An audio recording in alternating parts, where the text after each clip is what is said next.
여러분, 한 가지만 여쭤보겠습니다. 지금 여러분 통장에 들어있는 그 돈이 내일도 여러분 것이라고 확신하십니까? 저는 지금 인천 부평의 어느 낡은 임대 아파트에서 이 이야기를 들려드리고 있습니다. 창밖으로 보이는 건 회색빛 시멘트 벽뿐이고요. 냉장고 안에는 어제 동사무소에서 받아온 즉석밥 2개가 전부입니다. 3년 전만 해도 저는 경기도 분당의 아파트에 살았습니다.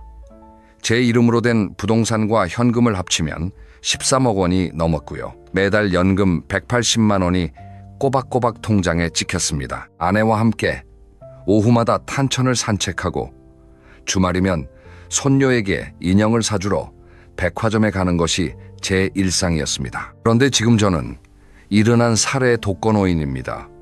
43년을 함께한 아내는 떠났고요. 하나뿐인 딸은 연락이 끊긴 지 1년이 넘었습니다.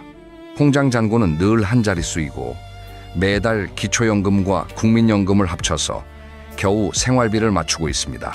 여러분, 13억 원이 사라지는데 얼마나 걸렸을 것 같으십니까? 고작 3년이었습니다. 천일도 안 되는 시간에 돈만 사라진 게 아닙니다. 가족이 사라졌고 자존심이 사라졌고 살아갈 이유마저 흔들렸습니다. 오늘 제가 드리는 이야기는 단순한 투자 실패담이 아닙니다. 여러분이 지금 손에 쥐고 있는 노후 자금이 어떤 경로를 통해 증발하는지, 그리고 돈이 빠져나갈 때 가장 소중한 사람까지 함께 떠난다는 것을 제 몸으로 증명한 기록입니다. 지금 혹시 자녀의 부탁에 마음이 흔들리고 계신 분, 아니면 은퇴 자금으로 한번 크게 해보겠다는 꿈을 꾸고 계신 분이 있다면 제발 이 이야기를 끝까지 들어주십시오. 제 눈물이 여러분의 방패가 되기를 진심으로 바랍니다. 자, 그러면 평범한 회사원이었던 박정호라는 사람이 어쩌다 모든 것을 잃게 되었는지 처음부터 말씀드리겠습니다. 저는 25살에 인천의 한 자동차 부품 공장에 취직했습니다. 아침 6시면 출근해서 저녁 7시에 퇴근하는 생활을 40년 가까이 반복했습니다. 젊었을 때는 월급이 적어서 점심을 굶은 날도 많았고요. 여름 휴가라는 걸 가본 적이 서너 번밖에 안 됩니다. 오로지 내 가족 먹여 살리겠다, 내 집 한 칸 마련하겠다는 그 생각 하나로 이를 악물고 버텼습니다. 공장에서 프레스 기계를 돌리다 왼손 검지 끝마디가 잘려나간 적도 있었는데요. 아내 은숙 씨가 병원에 달려와서 울면서 그랬습니다. 여보, 이제 그만 쉬어요. 제가 벌면 되잖아요. 저는 고개를 저었습니다. 아니야, 수연이 대학 보내려면 아직 멀었어. 손가락 하나쯤이야. 괜찮아. 수연이가 우리 딸입니다. 그때 아직 초등학생이었지요. 그렇게 일을 악물고 사니까 세월이 참 빠르더라고요. 어느새 머리가 하얘지고 허리가 굽고 공장에서도 원로 대접을 받기 시작했습니다. 65에 정년퇴직을 할 때 제 손에는 분당의 아파트 한 채와 퇴직금의 저축을 합친 현금이 쥐어져 있었습니다. 아파트 시세가 8억 원 정도였고요. 현금이 5억 원 좀 넘었습니다. 합치면 13억 원이 조금 넘는 돈이었습니다. 대한민국에서 평범한 공장 노동자가 이 정도를 모았으면 대단한 거라고 주변에서 다들 그랬습니다. 퇴직 후에 나오는 국민연금이 매달 180만 원이었는데요. 아내와 둘이서 살기에는 넉넉하진 않아도 불편하지 않은 금액이었습니다. 아침에 일어나서 근처 공원에서 체조 1시간 하고 아내가 차려주는 된장찌개에 밥 한 그릇 먹고 오후에는 도서관에 가서 신문을 읽었습니다. 가끔 친구들이랑 등산도 가고요. 한 달에 한 번 정도는 아내랑 시장에 가서 갈치를 사다가 조림을 해먹는 것이 작은 사치였습니다. 퇴직하고 첫 1년은 정말 평화로웠습니다. 공장 다닐 때는 몰랐는데 아침에 눈을 떠서 아무 데도 안 가도 된다는 것이 이렇게 행복한 건지 몰랐어요. 단지 안을 산책하면 이웃들이 박 과장님 은퇴하시더니 인상이 훨씬 좋아지셨네 하고 인사를 건네더라고요. 저는 괜히 기분이 좋아져서 허허 웃으며 고개를 끄덕였습니다. 그때만 해도 이 평온한 일상이 영원할 줄 알았습니다. 그런데 말입니다. 사람의 마음이라는 게 참 묘합니다. 가진 것이 생기면 지키려는 마음보다 불리려는 마음이 먼저 고개를 들더라고요. 퇴직하고 2년째 되던 해 가을이었습니다. 공장 동기였던 친구 녀석이 저를 불러내서 소주를 한잔하자고 했습니다. 정호야, 너 통장에 현금 5억 원이 그냥 잠자고 있다며? 요즘 이자가 몇 푼이나 된다고. 물가는 매년 오르는데 그 돈가만 놔두면 3년 후에는 4억 원 가치밖에 안 해. 내가 좋은데 하나 알려줄까? 안양 쪽에 역세권 상가가 하나 나왔거든. 보증금에 월세가 기가 막혀. 그 한마디가 제 인생의 방향을 통째로 바꿔놓았습니다. 사실 그 무렵 안양 일대 상가는 공실률이 꽤 높다는 뉴스가 나오고 있었습니다. 그런데 제 눈에는 월세 450만 원이라는 숫자만 보였습니다. 연금 180만 원에 월세 450만 원을 더하면 한 달에 630만 원입니다. 그 돈이면 손녀한테 피아노도 사줄 수 있고 아내랑 해외여행도 갈 수 있겠다 싶었습니다. 욕심이라는 게 한번 머리에 들어오면 다른 생각을 전부 밀어내버리더라고요. 결국 저는 아내 은숙 씨와 함께 안양의 한 상가를 보러 갔습니다. 큰 길 코너에 자리 잡은 30평짜리 1층 상가였는데요. 매매가가 8억 5천만 원이었습니다. 제가 가진 현금으로는 3억 5천만 원이 부족했습니다. 중개인이 웃으면서 그러더라고요. 어르신, 요즘 자기 돈만으로 상가 사는 사람이 어디 있어요? 분당 아파트 담보로 대출 받으시면 됩니다. 임차인이 보증금에 월세를 주니까 이 자네고도 남아요. 남는다는 그 말. 그 세 글자가 제 판단력을 완전히 마비시켰습니다. 아내가 불안한 표정으로 제 소매를 잡았습니다. 여보, 우리 집을 담보로 빚을 내는 건 좀 무섭지 않아요? 저는 큰 소리로 대답했습니다. 걱정 마. 월세가 이자보다 많이 나오는데 뭐가 걱정이야. 우리 수연이 시집 갈 때 좋은 혼수도 해줘야 하고 당신 무릎 수술비도 모아야 하잖아. 아내는 결국 고개를 끄덕였습니다. 나중에 돌이켜보면 그때 아내의 그 망설이는 눈빛을 좀 더 진지하게 받아들였어야 했습니다. 저는 8억 원짜리 아파트를 담보로 3억 5천만 원을 빌렸습니다. 태어나서 처음 져보는 거대한 빚이었는데요. 이상하게도 등기부등본에 제 이름이 밝힌 상가를 보니까 무서움보다 뿌듯함이 먼저 밀려왔습니다. 실제로 처음 몇 달은 모든 것이 계획대로 돌아갔습니다. 분식집이 입점하면서 보증금이 들어왔고 매달 25일이면 통장에 450만 원이 찍혔습니다. 연금과 월세를 합치니 한 달 수입이 600만 원을 넘었습니다. 눈에 보이는 것이 없어지더라고요. 평소에는 3,000원짜리 짜장면도 아까워하던 사람이 친구들에게 고깃집에서 한턱을 냈습니다. 아내한테도 평생 한 번 못 사준 금반지를 선물했고요. 주변에서는 저를 부러워하기 시작했습니다. 정호 형 역시 머리가 좋아. 우리도 상가 하나 알아봐줘. 그 칭찬에 어깨가 으쓱했지만 제 목에는 이미 대출이라는 밧줄이 감겨 있었습니다. 월세가 들어오니까 밧줄이 느슨하게 느껴졌을 뿐이지 사실 그건 점점 조여오고 있었습니다. 이때 멈췄어야 했습니다. 이 정도면 충분하다고, 더 이상 욕심부리지 말자고 스스로를 다잡았어야 했습니다. 그런데 비극은 엉뚱한 곳에서 시작되었습니다. 제가 세상에서 가장 아끼는 사람, 하나뿐인 딸, 수연이를 통해서 말입니다. 수연이는 39살이었는데요. 대학을 나오고 여기저기 직장을 옮겨 다니다가 결국 자리를 못 잡은 아이였습니다. 이혼까지 하고 어린 딸을 혼자 키우고 있었거든요. 부모 입장에서 그 모습을 보면 밤마다 잠이 오지 않습니다. 어느 날 저녁 아내가 설거지를 하다 말고 조심스럽게 말을 꺼냈습니다. 여보, 우리 상가에 들어와 있는 그 분식집 사장님 있잖아요. 장사가 그렇게 잘 된다면서요? 저는 아무 생각 없이 대답했습니다. 그럼 점심때면 줄을 설 정도야. 월세가 한 번도 안 밀리는 것만 봐도 알잖아. 아내의 다음 말이 제 심장을 쿵 내려앉게 했습니다. 그 자리에 우리 수연이를 넣으면 어떨까 싶어서요. 음식 솜씨도 있고 아이도 키워야 하는데 매달 월급쟁이로는 한계가 있잖아요. 순간 머릿속이 복잡해졌습니다. 멀쩡히 장사를 잘하고 있는 임차인을 내보내는 것도 문제이고 사업 경험이 전무한 딸에게 이 소중한 상가를 맡긴다는 것은 도무지 내키지 않았습니다. 하지만 아내가 매일 밤 눈물을 보이기 시작하니 마음이 흔들리더라고요. 수연이 아빠, 우리가 죽고 나면 저 애가 손녀를 데리고 어떻게 살아요? 제대로 된 가게 하나 물려줘야 사람 구실을 하지. 당신이 피땀 흘려 산 상가인데 왜 남한테만 좋은 일을 시켜요? 혹시 시청자 여러분 중에도 비슷한 경험이 있으신가요? 내 자식만큼은 내가 챙겨야지 하는 그 마음, 그게 얼마나 무서운 함정인지 저는 제 뼈를 깎아가면서야 알게 되었습니다. 결국 저는 임차인과 협의를 시작했습니다. 장사가 잘 되던 곳이라 권리금이 만만치 않았습니다.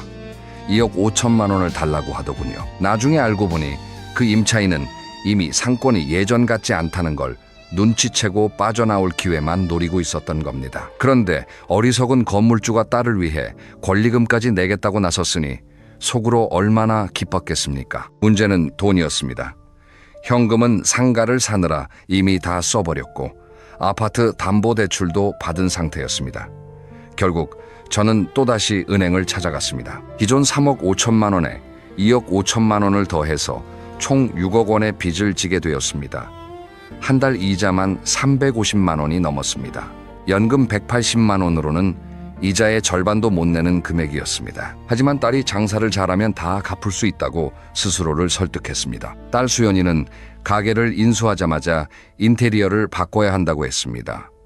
간판도 새로 달고 메뉴도 전면 교체하겠다고요.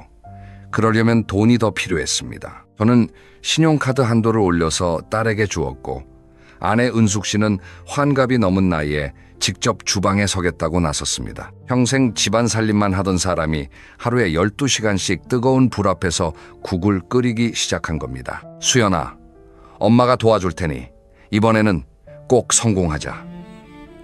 아내의 그 가느다란 뒷모습을 볼 때마다 가슴이 미어졌지만 한편으로는 우리 집안이 드디어 바로 서는구나 하는 착각에 빠져 있었습니다. 개업 첫 달에는 손님이 제법 몰려왔습니다. 딸 친구들이 와주고 동네 사람들도 새로 연가게라고 구경하러 왔으니까요. 하루 매출이 150만 원을 넘긴 날도 있었습니다. 그런데 여러분, 자식이 부모 돈으로 사업을 시작하면 가장 먼저 변하는 것이 무엇인지 아십니까? 부모를 대하는 태도입니다. 처음에는 고마워하던 딸이 장사가 조금 되기 시작하자 자기 실력으로 성공한 줄 착각하기 시작했습니다. 엄마, 요즘 누가 이런 식으로 음식해요? 레시피 좀 바꿔야 한다니까. 딸은 점점 가게의 돈 관리를 자기 혼자 하겠다고 했고 제 눈에는 보이지 않는 곳에서 돈이 새기 시작했습니다. 연금 180만 원은 더 이상 우리 부부의 생활비가 아니었습니다. 가게에서 밀린 식자재 대금을 메우는 데 쓰이고 있었거든요. 그런데도 저는 눈을 감고 있었습니다. 딸이 잘 되고 있다는 환상이 너무 달콤했기 때문입니다. 매출이 슬슬 떨어지기 시작한 것은 석 달째부터였습니다. 새 가게의 신선함이 사라지고 주변에 비슷한 음식점이 우후죽순 생겨나면서 손님 수가 눈에 띄게 줄었습니다. 거기에 금리까지 올라가기 시작했습니다. 처음에 350만 원이던 월 이자가 어느새 400만 원을 넘어서더니 450만 원까지 치솟았습니다. 가게 수입으로는 이자를 감당할 수 없게 된 겁니다. 아내는 무릎에 물이 차서 계단을 오르내리지 못하는데도 하루도 쉬지 않고 주방에 섰습니다. 어느 날 아침 침대에서 일어나지 못하는 아내를 보면서 저는 직감했습니다.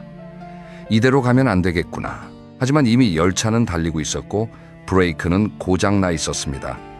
진짜 비극은 제가 전혀 예상하지 못한 방향에서 찾아왔습니다. 딸 수연이가 어느 날 제게 전화를 했습니다. 아빠, 나 솔직히 말할 게 있어. 가게가 생각보다 안 돼서 지인한테 돈을 좀 빌렸는데 그게 좀 커졌어. 얼마나 빌렸는데? 3억 원이요. 순간 눈앞이 하얘졌습니다. 수연이가 빌렸다는 돈은 은행이 아니라 고금리 사채였습니다. 처음에는 가게 운영비를 메우려고 1,000만 원만 빌렸는데 이자가 이자를 물고 불어나서 3억 원이 된 겁니다. 제가 모르는 사이에 딸은 이미 빚의 늪에 빠져 허우적거리고 있었던 거예요. 이것만으로도 충격이었는데 더 무서운 사실이 숨어 있었습니다. 딸이 아내에게 가게 보험 서류라고 속여서 서명을 받아낸 종이가 있었는데 그게 2억 원짜리 연대보증 계약서였던 겁니다. 아내는 글씨가 작아서 잘 안 보인다며 딸이 읽어주는 대로 도장을 찍었다고 하더군요. 제 딸이 제 아내를 속여서 보증을 세운 겁니다.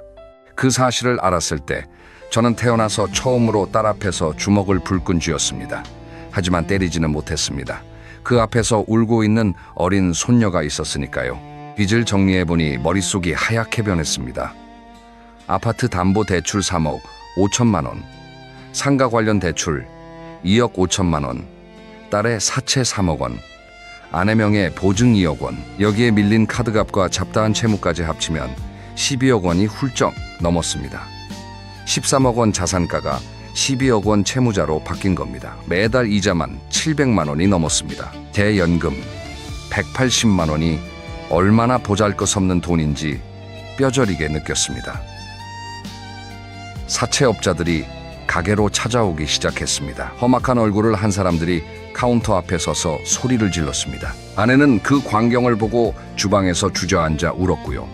저는 경찰서를 드나들어야 했습니다. 40년 동안 단 한 번도 경찰서 문턱을 밟아본 적이 없던 사람이 말입니다. 그때부터 부부 사이에 금이 가기 시작했습니다. 아내는 딸 편이었고 저는 딸 때문에 이 꼴이 된 거라고 생각했습니다. 당신이 그때 상가를 사자고 안 했으면 이런 일이 없었어. 아내의 말에 저는 버럭 소리를 질렀습니다. 내가 언제 상가를 사자고 했어? 당신이 수연이 놓으라고 매일 밤 졸랐잖아. 서로를 향한 원망이 쌓이면 사랑이 얼마나 빨리 증오로 바뀌는지 아십니까? 43년의 정이 마치 종이를 찢듯 갈라지는 데는 고작 석 달이면 충분했습니다. 결국 아파트가 경매에 넘어갔습니다. 제가 40년 동안 이를 악물고 모은 돈으로 산 그 집이 남의 손에 넘어가는 것을 지켜볼 수밖에 없었습니다. 낙찰자가 정해지고 이사를 나가야 한다는 통보를 받은 날, 저는 텅 빈 거실에 홀로 앉아서 벽만 바라보았습니다.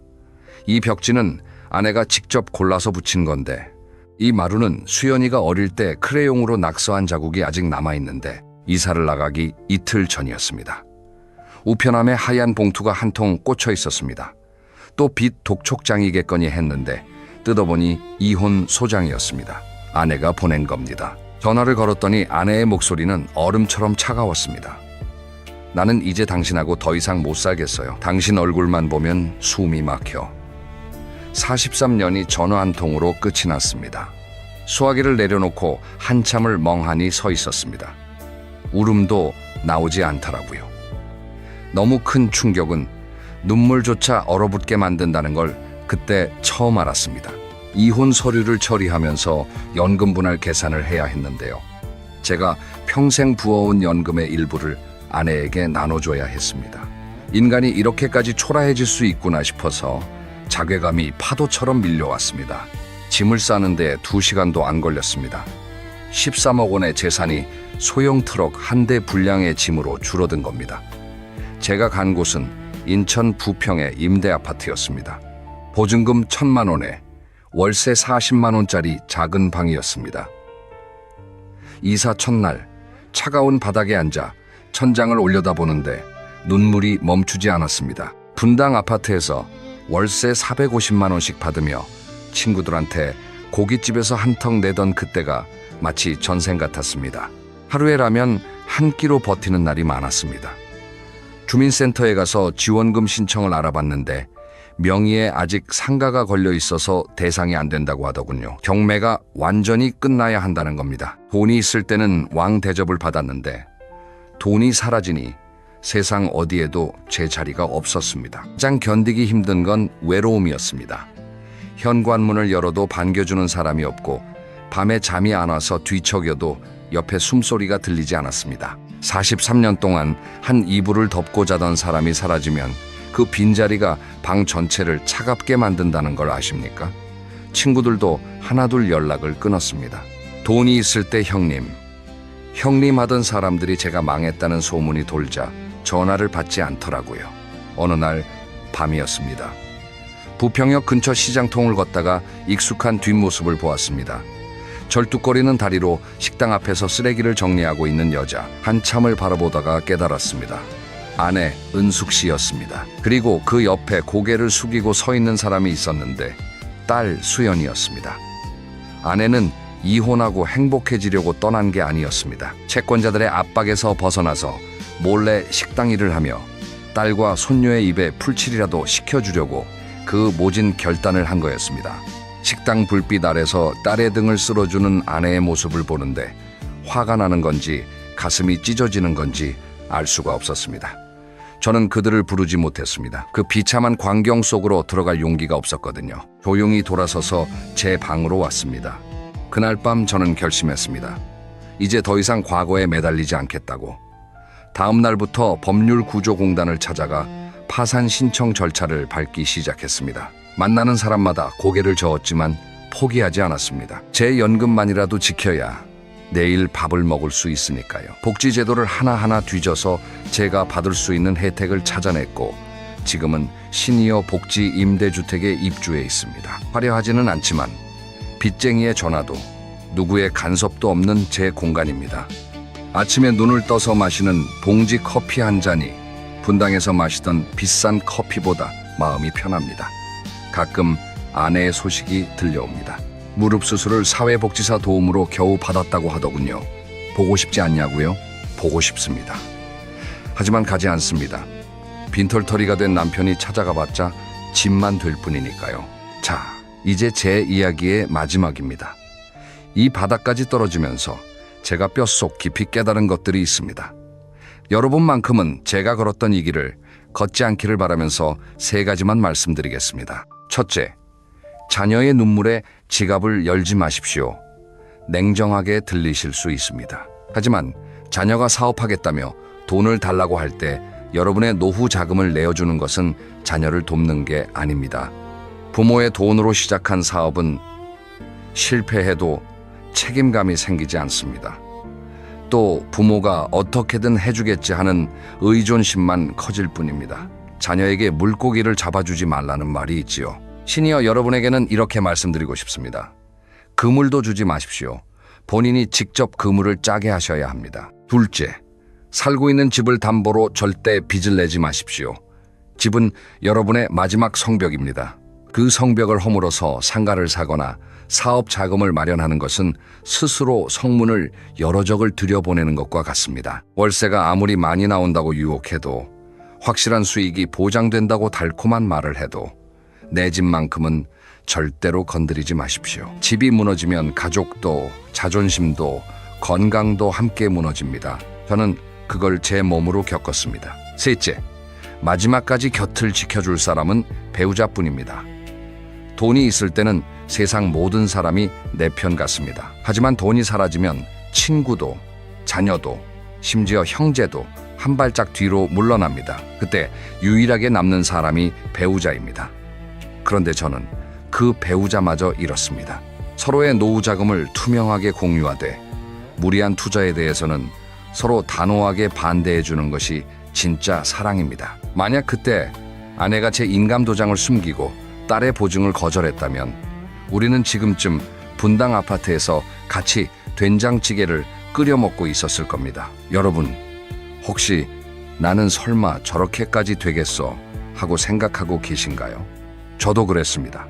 40년을 성실하게 살았으니 하늘이 지켜줄 거라고 믿었습니다. 하지만 돈 앞에서는 하늘도 자식도 냉정하더라고요.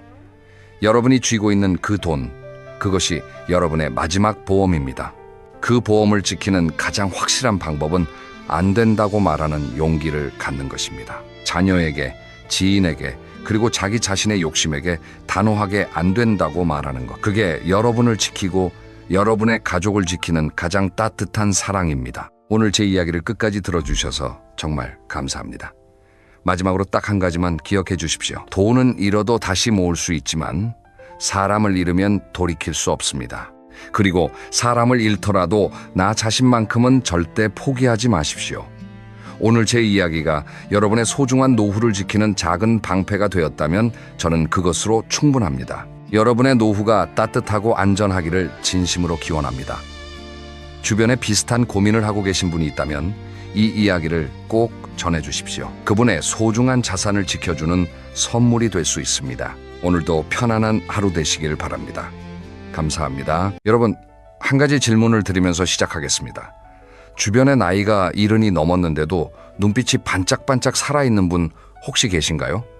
반대로 겨우 50살인데 벌써 모든 걸 포기한 것처럼 축 늘어져 사는 분도 보신 적 있으실 겁니다. 같은 나이인데 어떤 사람은 청년보다 더 활기차고 어떤 사람은 이미 삶의 불을 꺼버린 것처럼 보입니다.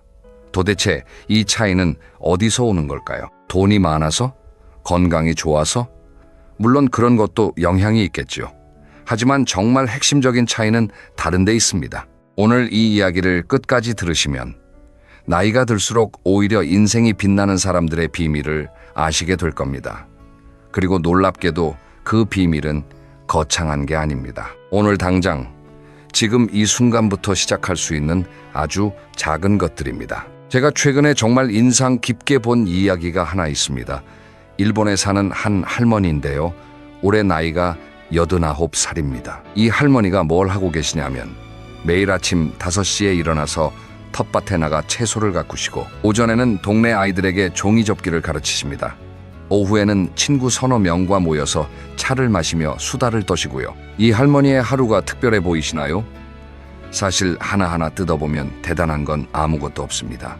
그런데 이 할머니를 직접 만난 사람들은 하나같이 이렇게 말합니다. 눈이 살아있다. 목소리에 힘이 있다. 웃음이 진짜다. 이 할머니의 비밀은 뭘까요? 오늘 이야기 속에 그 답이 들어 있습니다. 자, 그럼 본격적으로 이야기를 풀어보겠습니다. 먼저 우리가 가장 먼저 마주해야 할 것이 있습니다.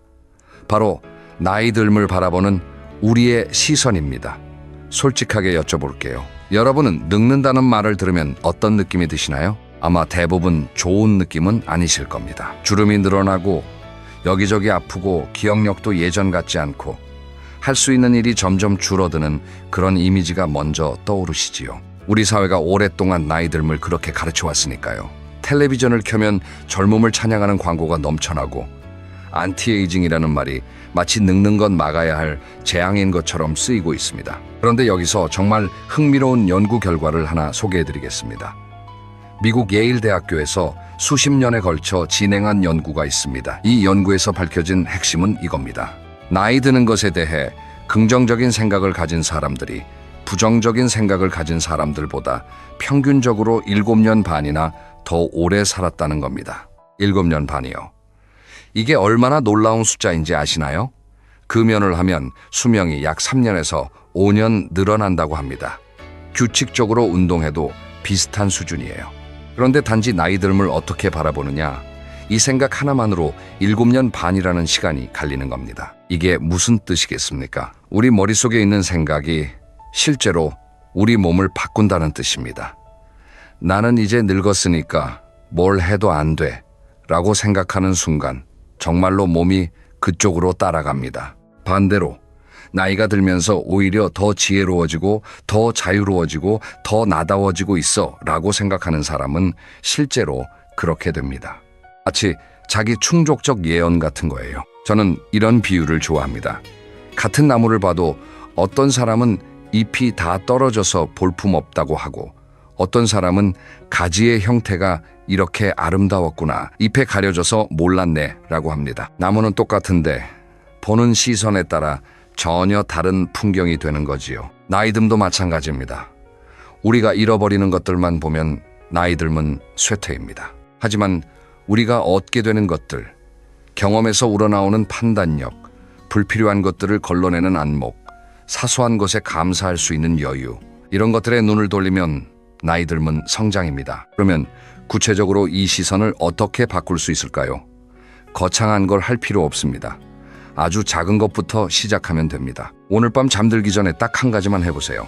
오늘 나이가 들었기 때문에 가능했던 일이 뭐가 있었을까? 이걸 떠올려 보시는 겁니다. 예를 들어 볼게요. 오늘 손주가 전화를 했는데 손주의 고민을 차분하게 들어줄 수 있었다. 이건 20대, 30대에 내가 할 수 있었을까요? 아마 어려웠을 겁니다. 그때는 나도 내 일에 치여서 남의 이야기를 들어줄 여유가 없었으니까요. 또 예를 들면 오늘 산책을 하면서 하늘이 참 예쁘다고 느꼈다. 젊었을 때는 하늘을 올려다볼 시간도 없이 바쁘게 살았는데 지금은 그 여유가 있다. 이런 것들이요. 매일 하나씩만 찾아보세요. 일주일이면 7개, 1개월이면 30개가 됩니다. 이 작은 습관이 쌓이면 나이 듦을 바라보는 여러분의 시선이 정말로 달라집니다. 그리고 한 가지 더 말씀드리고 싶은 게 있어요. 나이가 들었다는 표현 자체를 한번 바꿔보시면 어떨까요? 나이가 들었다 대신에 나는 오래 살아왔다 라고 해보세요. 같은 뜻인데 느낌이 완전히 다르지요? 오래 살아왔다는 말 속에는 그만큼의 경험, 그만큼의 이야기, 그만큼의 지혜가 담겨 있습니다. 여러분은 오래 살아온 사람입니다. 그건 부끄러운 게 아니라 자랑스러운 겁니다. 자, 이제 두 번째 이야기로 넘어가겠습니다. 시선을 바꿨으면 그 다음에 해야 할 일이 있습니다. 바로 비교를 내려놓는 겁니다. 여러분, 혹시 이런 경험 있으신가요? 오랜만에 동창 모임에 나갔는데 친구 하나가 이렇게 말합니다. 나 요즘 손주 데리고 미국 다녀왔어. 또 다른 친구는 우리 아들이 대기업 임원이 됐어 라고 합니다. 그 자리에서는 웃으며 축하해 주었는데 집에 돌아오니까 묘하게 마음이 무거워집니다. 내 인생은 뭐지? 나는 뭘 했지? 이런 생각이 스멀스멀 올라오는 거예요. 이거 아마 한 번쯤은 다 겪어보셨을 겁니다. 사실 비교는 인간의 본능입니다. 어릴 때부터 우리는 비교 속에서 살아왔어요. 학교 다닐 때는 성적 비교, 직장에 다닐 때는 연봉 비교, 승진 비교, 결혼하면 배우자 비교, 아이가 생기면 아이 비교, 평생을 비교하며 살아온 거예요. 그런데 문제는 나이가 들면 이 비교가 더 잔인해진다는 겁니다. 왜냐하면 젊었을 때는 비교해서 졌어도 다음에 만회하면 되지라는 희망이 있었거든요. 하지만 은퇴하고 나면 이제 만회할 기회가 없다는 느낌이 들기 때문에 비교의 상처가 훨씬 깊어집니다. 특히 은퇴 이후에 자존감이 크게 흔들리는 분들이 많습니다. 왜 그럴까요? 우리 사회에서는 오랫동안 사람의 가치를 직업이나 직함으로 판단해 왔기 때문입니다. 뭐 하시는 분이세요? 라는 질문이 사실상 당신은 얼마나 가치 있는 사람이에요? 라는 뜻으로 쓰여왔잖아요. 그래서 은퇴하고 나면 마치 이름표를 빼앗긴 것 같은 느낌이 드는 거예요. 나는 더 이상 아무개 부장도 아니고 아무개 사장도 아니고 그냥 나인데 그냥 나가 낯설고 불안한 겁니다. 여기서 제가 꼭 해드리고 싶은 말이 있습니다. 여러분, 직함이 없어도 여러분의 가치는 변하지 않습니다. 여러분이 수십 년 동안 가족을 위해 헌신하고 사회에서 맡은 일을 성실히 해왔다는 사실, 그건 명함이 없어진다고 사라지는 게 아닙니다. 문제는 우리가 너무 오랫동안 외부의 기준으로 자신을 평가하는 데 익숙해져 있다는 거예요. 이제는 그 기준을 바꿔야 할 때입니다. 비교를 완전히 안 할 수는 없습니다. 아까 말씀드렸듯이 본능이니까요. 하지만 비교의 대상을 바꿀 수는 있습니다. 남과 비교하는 대신에 어제의 나와 비교하는 겁니다. 어제보다 오늘 30분 더 걸었다면 그게 성장입니다. 어제는 짜증을 냈는데 오늘은 한 번 참았다면 그것도 성장입니다. 어제는 하루 종일 텔레비전만 봤는데 오늘은 책 10쪽을 읽었다면 그것도 대단한 전진입니다. 남의 인생과 비교하면 끝이 없지만 어제의 나와 비교하면 매일 이길 수 있습니다. 이 작은 승리들이 모이면 자존감이 살아납니다. 제가 아까 잠깐 일본 이야기를 했는데요. 정말 감동적인 이야기를 하나 더 해드리겠습니다. 일본의 한 시골 마을에 할머니 5분이 모여서 작은 가게를 여셨습니다. 나이가 가장 어린 분이 72, 가장 많은 분이 87이었습니다. 이 분들이 무슨 가게를 여셨냐면 나무숲을 팔기 시작한 겁니다. 나무숲이요, 일본 고급 음식점에서 요리를 장식할 때 쓰는 나무숲을 산에서 직접 따다가 예쁘게 포장해서 납품하기 시작한 거예요. 처음에는 주변에서 다 비웃었습니다. 그 나이에 무슨 장사를 해? 하지만 이 할머니들은 개의치 않으셨어요. 결과가 어떻게 됐을까요? 이 작은 나무숲 사업이 연간 2억 원이 넘는 매출을 올렸습니다. 하지만 진짜 중요한 건 돈이 아닙니다. 이 할머니들이 사업을 시작한 뒤로 마을의 분위기가 완전히 달라졌다고 합니다. 할머니들의 눈빛이 달라지고 걸음걸이가 달라지고 목소리가 달라졌다는 거예요. 매일 아침 산에 올라가서 나무숲을 고르는 일이 이분들에게는 세상에서 가장 신나는 일이 된 거지요. 이 할머니들은 아무하고도 비교하지 않았습니다. 그냥 자기들이 할 수 있는 일, 자기들의 환경에서 가능한 일을 찾아서 했을 뿐입니다. 비교를 내려놓으니까 비로소 자기만의 길이 보인 겁니다. 여러분도 마찬가지입니다. 남의 인생을 부러워할 시간에 내 인생에서 아직 피지 않은 꽃을 찾아보세요. 반드시 있습니다. 나이가 들었다고 꽃이 없는 게 아니에요. 아직 때가 안 와서 피지 않았을 뿐입니다. 그리고 한 가지 팁을 드리자면 동창 모임이나 친구 모임에 나갈 때 마음의 준비를 하나 하고 가세요. 오늘은 남의 이야기를 들을 때 비교하지 않고 진심으로 기뻐해주자. 이렇게 마음 먹고 가면 신기하게도 마음이 편해집니다. 친구가 잘 돼서 자랑하면 오 정말 대단하다. 나도 기분 좋다. 라고 진심으로 말해보세요. 처음에는 좀 어색할 수 있어요. 하지만 남의 행복을 진심으로 기뻐해 줄 수 있는 사람은 자기 자신도 행복해지는 법입니다. 이게 마음의 여유이고 이 여유는 나이가 들어야 비로소 가질 수 있는 귀한 선물입니다. 자, 여기까지 두 가지 이야기를 했습니다. 첫 번째는 나이 듦을 바라보는 시선을 바꾸는 것, 두 번째는 남과의 비교를 내려놓는 것. 이 두 가지만으로도 삶이 한결 가벼워질 겁니다. 하지만 아직 이야기가 더 남아 있습니다. 세 번째 이야기는 우리 몸에 대한 겁니다. 아무리 마음이 건강해도 몸이 따라주지 않으면 멋있는 인생을 살기 어렵죠. 그런데 여기서 많은 분들이 큰 오해를 하고 계십니다. 운동을 해야 하는 건 아는데 이 나이에 무슨 운동을 해? 혹은 젊었을 때 안 하던 운동을 이제 와서 시작해봤자 뭐가 달라지겠어? 이렇게 생각하시는 분들이 꽤 많습니다. 결론부터 말씀드리면 완전히 틀린 생각입니다. 왜 틀렸는지, 그리고 어떻게 하면 되는지 지금부터 자세히 말씀드리겠습니다. 우리 몸은 나이에 상관없이 움직임에 반응합니다. 이게 핵심입니다. 80살이 넘은 분도 근력 운동을 시작하면 근육이 자랍니다.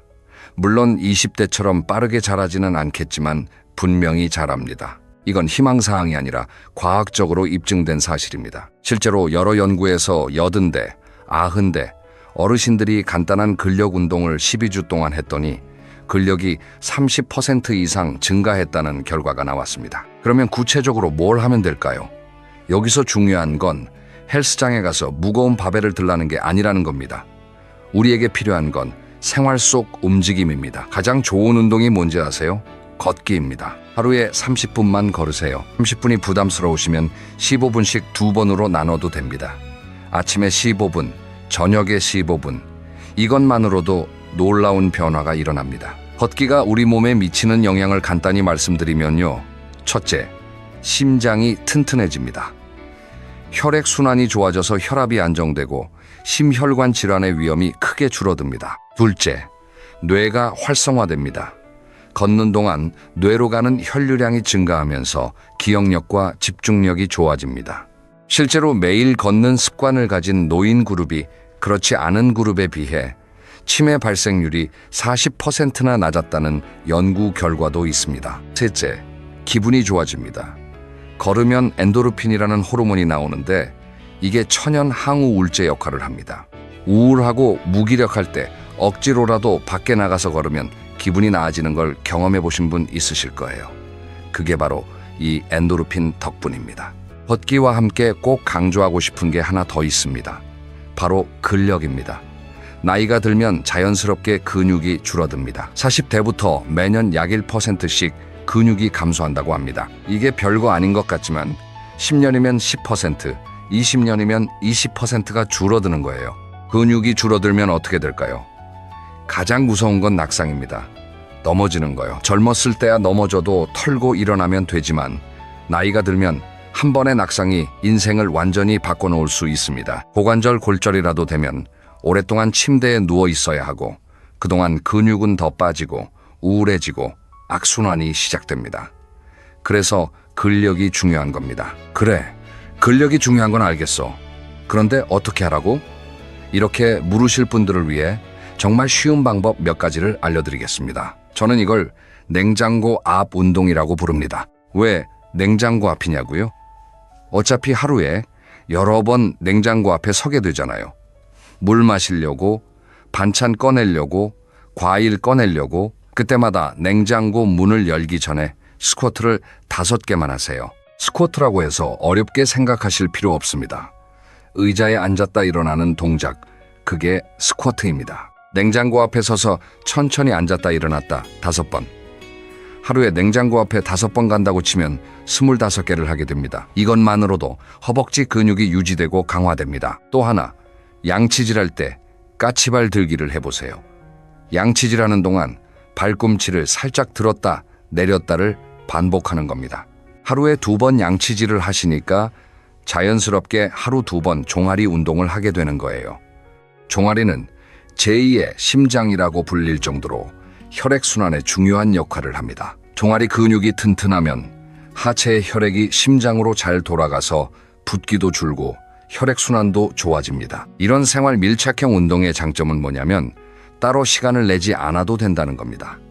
운동복으로 갈아입을 필요도 없고 헬스장에 갈 필요도 없습니다. 일상생활 속에서 자연스럽게 몸을 움직이는 거예요. 이렇게 작은 움직임들을 하루에 여러 번 반복하면 그 효과는 생각보다 굉장히 큽니다. 마지막으로 한 가지만 더 말씀드릴게요. 운동을 시작하실 때 절대로 무리하지 마세요. 젊었을 때는 이 정도 했는데 하면서 갑자기 과격한 운동을 하시면 오히려 몸을 다칩니다. 천천히, 조금씩, 꾸준히 이 세 단어를 꼭 기억해 주세요. 오늘 5개 했으면 내일도 5개, 모레도 5개, 일주일쯤 지나서 좀 괜찮다 싶으면 그때 6개, 7개로 늘리면 됩니다. 급할 거 하나도 없습니다. 우리에게는 시간이 있으니까요. 자, 여기까지 몸에 대한 이야기를 했습니다. 정리하면 이렇습니다. 걷기와 근력, 이 2가지만 챙기세요. 하루 30분 걷기와 생활 속 근력 운동, 이것만으로도 여러분의 몸은 확실히 달라집니다. 그리고 몸이 달라지면 마음도 달라집니다. 아침에 일어났을 때 몸이 가벼우면 하루를 시작하는 기분 자체가 다르잖아요. 이게 선순환입니다. 4번째 이야기로 넘어가겠습니다. 이번에는 사람, 관계에 대한 이야기입니다. 여러분, 인생에서 가장 중요한 게 뭘까요? 여러 가지 답이 있겠지만 결국 마지막에 남는 건 사람입니다. 돈이 아무리 많아도 곁에 사람이 없으면 외롭고 건강이 좋아도 함께 웃을 사람이 없으면 허전합니다. 그런데 나이가 들면 관계에도 큰 변화가 찾아옵니다. 젊었을 때는 사람이 많았습니다. 학교 동창, 직장 동료, 거래처 사람, 동네 모임 사람들, 만나야 할 사람, 만나고 싶은 사람이 넘쳐났지요. 하지만 은퇴하고 아이들이 독립하고 시간이 지나면서 하나둘씩 연락이 끊기기 시작합니다.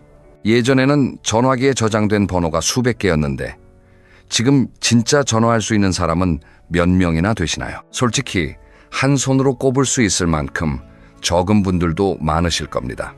이때 많은 분들이 서운해하시고 외로워하십니다. 내가 이렇게 인복이 없었나? 다 이해관계로 만나던 사이였구나. 이런 생각에 쓸쓸해지시는 거예요. 그런데 저는 이렇게 말씀드리고 싶습니다. 이건 자연스러운 겁니다. 그리고 오히려 좋은 겁니다. 왜 좋은 거냐고요? 생각해 보세요. 젊었을 때 만났던 수많은 사람들 중에 진짜 내 편이었던 사람이 몇이나 됩니까?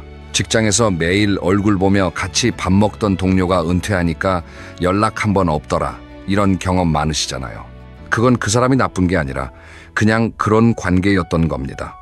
상황이 만든 관계, 이해관계가 만든 관계, 그런 관계가 정리되는 건 잃는 게 아니라 걸러지는 겁니다. 나이가 들면 관계의 방식을 바꿔야 합니다. 넓고 얕은 관계에서 좁고 깊은 관계로 전환하는 거예요. 10명에게 에너지를 나눠주는 대신 정말 소중한 2-3명에게 깊이 있게 마음을 쏟는 겁니다. 여기서 한 가지 여쭤볼게요. 여러분의 연락처에 있는 사람들 중에 정말 힘들 때 전화할 수 있는 사람이 누구인가요? 새벽 2시에 갑자기 전화해도 무슨 일이야? 하고 받아줄 사람. 아마 1-2명이면 많을 겁니다. 그 1-2명이 여러분의 진짜 인연입니다. 그 사람들에게 집중하세요. 구체적으로 어떻게 하면 될까요? 어렵지 않습니다. 오늘 당장 그 사람에게 전화 한 통 해보세요. 특별한 용건 없이 그냥 야, 잘 지내? 이 한마디면 됩니다. 우리 나이 되면 전화가 올 때 대부분 안 좋은 일이에요. 경조사 알림이거나 어디 아프다는 소식이거나. 그런데 아무 이유 없이 그냥 보고 싶어서 전화했어 라고 하면 받는 사람이 얼마나 기뻐하겠습니까? 그리고 그 기쁨은 전화를 건 여러분에게도 고스란히 돌아옵니다. 또 하나 중요한 건 감정 에너지를 빼앗는 사람을 멀리하는 겁니다. 만나고 나면 꼭 기분이 가라앉는 사람이 있죠. 험담만 하는 사람, 만날 때마다 자기 자랑만 하는 사람, 남의 길을 꺾는 말만 하는 사람. 젊었을 때는 사회생활 때문에 어쩔 수 없이 만나야 했지만 이제는 그럴 필요가 없습니다. 내 에너지는 내가 지킨다. 이 말을 마음에 새기세요. 나를 만나고 나면 기분이 좋아지는 사람, 나도 그 사람을 만나면 기분이 좋아지는 사람, 그런 사람들과 시간을 보내세요. 관계에서도 선택과 집중이 필요합니다. 그리고 가족 이야기를 안 할 수가 없지요. 특히 배우자와의 관계입니다. 은퇴 후에 부부가 하루 종일 집에 같이 있게 되면 갈등이 생기는 경우가 정말 많습니다. 왜 맨날 집에만 있어? 치울 거 좀 치워. 어디 좀 다녀와. 이런 말들이 오가기 시작합니다. 수십 년을 함께 살아온 사이인데 은퇴 후에 오히려 사이가 나빠지는 거예요. 이건 두 사람의 문제가 아니라 환경의 문제입니다. 직장 다닐 때는 아침에 나갔다가 저녁에 들어오니까 적당한 거리가 있었죠. 그 거리가 갑자기 사라진 겁니다. 그래서 은퇴 후에는 부부 사이에도 의도적으로 각자의 시간과 공간을 만들어주는 게 중요합니다. 남편은 남편대로 취미 활동이나 모임이 있고 아내는 아내대로 자기만의 시간이 있어야 합니다. 그래야 저녁에 만났을 때 나눌 이야기가 생기고 서로가 반가워집니다. 그리고 하루에 한 번은 배우자에게 고마움을 표현해 보세요. 거창하게 할 필요 없습니다. 오늘 밥 맛있었어. 덕분에 잘 살고 있어. 이런 짧은 한마디면 충분합니다. 수십 년을 같이 살았으니 말 안 해도 알겠지라고 생각하시는 분 많으시죠? 모릅니다. 말 안 하면 모릅니다. 아니, 알더라도 듣고 싶은 겁니다. 사람은 누구나 인정받고 싶고 고마움을 듣고 싶어 합니다. 나이가 들어도 그건 변하지 않아요. 자, 관계 이야기를 정리하겠습니다. 관계는 넓이가 아니라 깊이입니다. 많은 사람을 만날 필요가 없어요. 진짜 소중한 사람, 몇 명과 깊이 있게 교류하세요. 그리고 가장 가까운 사람, 배우자에게 먼저 따뜻한 말 한마디를 건네세요. 이게 나이 들어 관계를 잘 유지하는 가장 확실한 방법입니다. 이제 5번째 이야기를 할 차례입니다. 이번에는 배움과 도전에 대한 이야기인데요. 이 부분이 사실 오늘 제가 가장 힘주어 말씀드리고 싶은 내용입니다. 여러분, 이 나이에 무슨 이라는 말 혹시 입버릇처럼 하고 계시진 않나요? 이 나이에 무슨 공부를 해? 이 나이에 무슨 새로운 걸 배워? 이 나이에 무슨 도전을 해? 이 말이 얼마나 위험한 줄 아시나요? 이 말은 스스로에게 거는 저주와 같습니다. 이 나이에 무슨 이라고 말하는 순간 뇌가 아 그래 이제 새로운 건 안 해도 되는구나 라고 인식하고 성장을 멈춰버립니다. 정말로요. 우리 뇌에는 가소성이라는 놀라운 능력이 있습니다.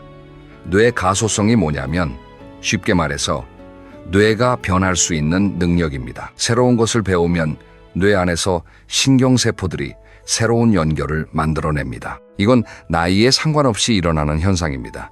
물론 젊었을 때보다는 속도가 느릴 수 있어요. 하지만 느리다는 거지 불가능하다는 게 아닙니다. 70이 넘어서도 새로운 언어를 배울 수 있고 악기를 배울 수 있고 그림을 그릴 수 있습니다. 뇌는 쓰면 쓸수록 활성화되고 안 쓰면 쇠퇴합니다. 마치 근육과 똑같습니다. 여기서 정말 감동적인 사례를 하나 말씀드리겠습니다. 한국의 모지스 할머니라고 불리는 분이 계십니다. 미국의 유명한 화가 그랜마 모지스를 아시나요? 이분은 78살에 처음으로 그림을 시작해서 세계적으로 유명한 화가가 된 분입니다. 78살이요. 보통 사람들이 이제 살 날이 얼마 안 남았다고 말할 나이에 이분은 붓을 들었습니다. 그리고 101살까지 살면서 1500점이 넘는 작품을 남겼습니다. 그랜마 모지스가 했던 유명한 말이 있습니다. 인생은 자신이 만들어가는 것이다. 언제나 그래왔고 앞으로도 그럴 것이다. 이 말씀을 곱씹어 보면 나이는 정말 숫자에 불과하다는 걸 느끼게 됩니다. 가까운 예도 많습니다. 유튜브를 한번 둘러보세요. 70대, 80대 어르신들이 유튜브 채널을 운영하면서 수만 명의 구독자와 소통하고 계십니다. 요리를 알려주시는 분, 텃밭 가꾸는 걸 보여주시는 분, 그냥 일상을 담담하게 이야기하시는 분, 이분들이 처음부터 유튜브를 잘했을까요? 당연히 아닙니다. 카메라 앞에서 뭘 어떻게 말해야 할지도 몰랐고 편집이 뭔지도 몰랐을 거예요. 하지만 시작했습니다. 서툴러도 시작했고 하나씩 배워가면서 지금의 모습이 된 겁니다. 여러분에게 유튜브를 하라는 말이 아닙니다. 제가 말씀드리고 싶은 건 무엇이든 좋으니 새로운 걸 하나 시작해 보시라는 겁니다. 대단한 게 아니어도 됩니다. 꽃꽂이, 서예, 수채화, 통기타, 바둑, 요리, 외국어, 뭐든 좋습니다. 한 번도 안 해봤던 걸 시작하는 순간 여러분의 뇌는 다시 깨어납니다. 이건 뭐지? 재밌는데? 하면서 신경세포들이 부지런히 연결을 만들기 시작합니다. 그리고 한 가지 중요한 게 있어요. 잘할 필요가 없습니다. 이걸 꼭 강조하고 싶습니다. 우리 세대는 뭘 하든 잘해야 한다는 압박 속에서 살아왔습니다. 공부도 잘해야 하고, 일도 잘해야 하고, 부모 역할도 잘해야 하고, 항상 결과가 중요했지요. 하지만 이제는 다릅니다. 이제는 과정 자체를 즐기면 됩니다. 통기타를 배우는데 서툴러도 괜찮아요. 코드 3개만 알면 노래 하나 칠 수 있습니다. 그림을 그리는데 못 그려도 괜찮아요. 색칠하는 것 자체가 명상이 되고 치유가 됩니다. 결과에 연연하지 않고 과정을 즐길 수 있는 것. 이것이야말로 나이 들어 얻을 수 있는 최고의 자유입니다. 돈이 걱정되시는 분도 계실 거예요. 뭘 배우려면 돈이 드니까요. 하지만 요즘은 무료로 배울 수 있는 게 정말 많습니다.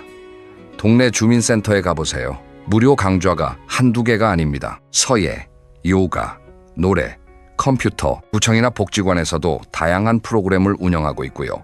유튜브만 켜도 무엇이든 배울 수 있는 시대입니다. 돈이 없어서 배울 수 없다는 건 솔직히 말씀드리면 핑계입니다. 마음만 먹으면 언제든 시작할 수 있습니다. 자, 여기서 잠깐 지금까지의 이야기를 한번 돌아볼까요? 첫째, 나이 듦에 대한 시선을 바꾸자. 둘째, 비교를 내려놓자. 셋째, 몸을 꾸준히 움직이자. 넷째, 관계를 정리하고 깊게 만들자. 다섯째, 새로운 도전을 시작하자. 어떠세요? 하나하나 뜯어보면 어려운 건 하나도 없지요? 전부 오늘 당장 시작할 수 있는 것들입니다. 그런데 이 5가지를 실제 생활에서 실천하려면 한 가지가 더 필요합니다. 바로 하루를 어떻게 보내느냐. 하루의 구조, 루틴입니다. 이게 6번째 이야기의 핵심입니다. 은퇴 후에 가장 많이 느끼는 감정이 뭔지 아세요? 의외로 무료함입니다. 직장 다닐 때는 시간이 없어. 하루가 너무 짧아라고 했는데 은퇴하고 나면 하루가 이렇게 긴 줄 몰랐다가 됩니다. 시간이 너무 많은 것도 괴로운 일이에요. 특히 아무런 계획 없이 하루가 흘러가면 그 무료함은 곧 무기력으로 변합니다. 무기력이 쌓이면 우울로 이어지고요. 실제로 은퇴 후 우울증을 겪는 분들의 상당수가 할 일이 없어서를 가장 큰 이유로 꼽습니다. 그래서 루틴이 필요합니다. 루틴이라고 하면 뭔가 딱딱하고 군대 같은 느낌이 들 수도 있는데 전혀 그렇지 않습니다. 루틴은 하루를 작품처럼 디자인하는 겁니다. 화가가 빈 캔버스에 그림을 그리듯이 여러분의 하루라는 빈 캔버스에 여러분만의 색을 채워 넣는 겁니다. 가장 중요한 건 아침입니다. 아침을 어떻게 시작하느냐가 그 하루 전체의 색깔을 결정합니다. 아침에 눈을 떠서 오늘도 할 일 없이 하루가 시작되는구나 라고 느끼는 것과 좋아, 오늘은 이것부터 시작하자 라고 느끼는 것은 완전히 다른 하루를 만들어냅니다. 구체적인 아침 루틴을 하나 제안드려 볼게요. 아침에 일어나면 먼저 커튼을 열어서 햇빛을 받으세요. 우리 몸은 빛에 반응해서 하루의 생체 리듬을 맞추거든요. 커튼을 열고 창가에서 기지개를 한번 펴고 물 한 잔을 마시세요.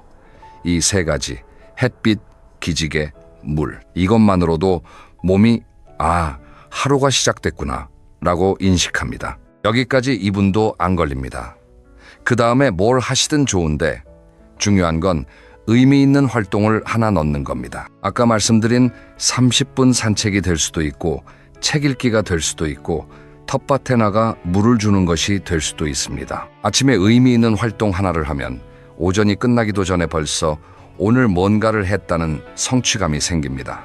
이 작은 성취감이 하루 전체를 끌고 갑니다. 점심 이후에는 좀 더 자유롭게 보내도 됩니다.